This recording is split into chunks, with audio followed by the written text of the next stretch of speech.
Hi guys, Miss Lily here. We're going to read another Winnie adventure. These are written by Valerie Thomas and illustrated by Corky Paul. We are going to read about Winnie the Witch, the first in the series. I got the idea to get these books from a student who brought one in for Share and Tell, and we liked it so much we had to get it.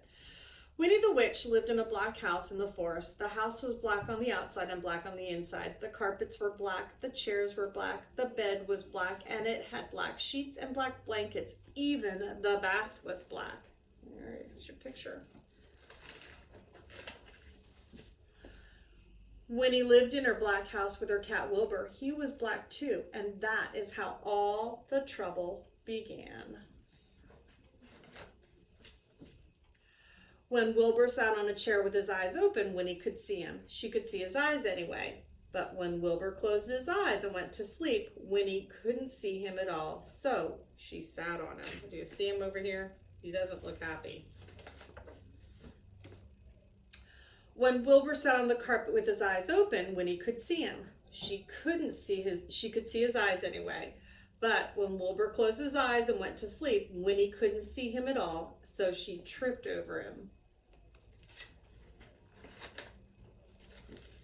Oh, there she goes to the bottom of the stairs. One day, after a very nasty fall, Winnie decided something had to be done. She picked up her magic wand. Everybody get your wand out. She waved it once and said, "Abracadabra." Wilbur was a black cat no longer. He was bright green. Ooh. Just in time for St. Patrick's Day, guys. Now, when Wilbur sat on a chair, Winnie could see him. When Wilbur sat on the floor, Winnie could see him. And she could see him when he slept on her bed, but Wilbur was not allowed to sleep on the bed. I hope I didn't show you the pictures. So, Winnie put him outside in the grass. When Wilbur sat outside in the grass, Winnie couldn't see him, even with his eyes wide open. Winnie came hurrying outside and tripped over Wilbur and turned 3 somersaults and fell into the rose bush. There you go. See her striped stockings?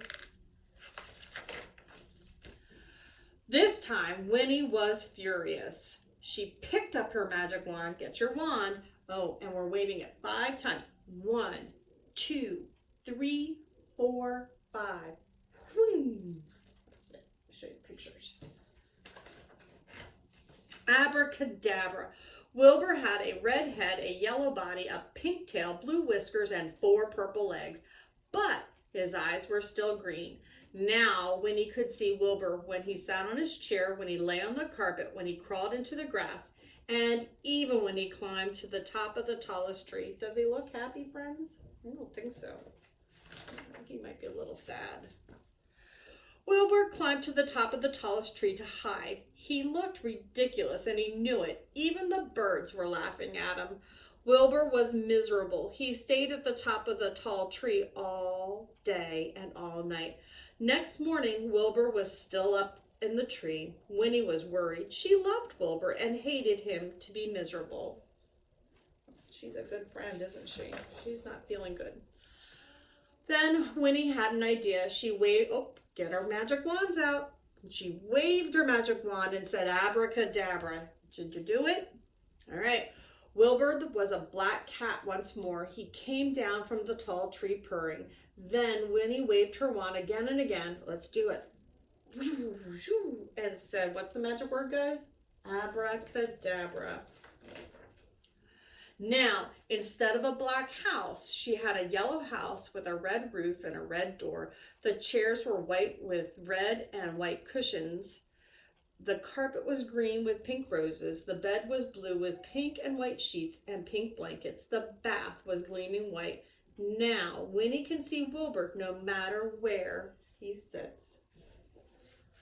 Let's see what our next adventure is. Oh, Winnie flies again.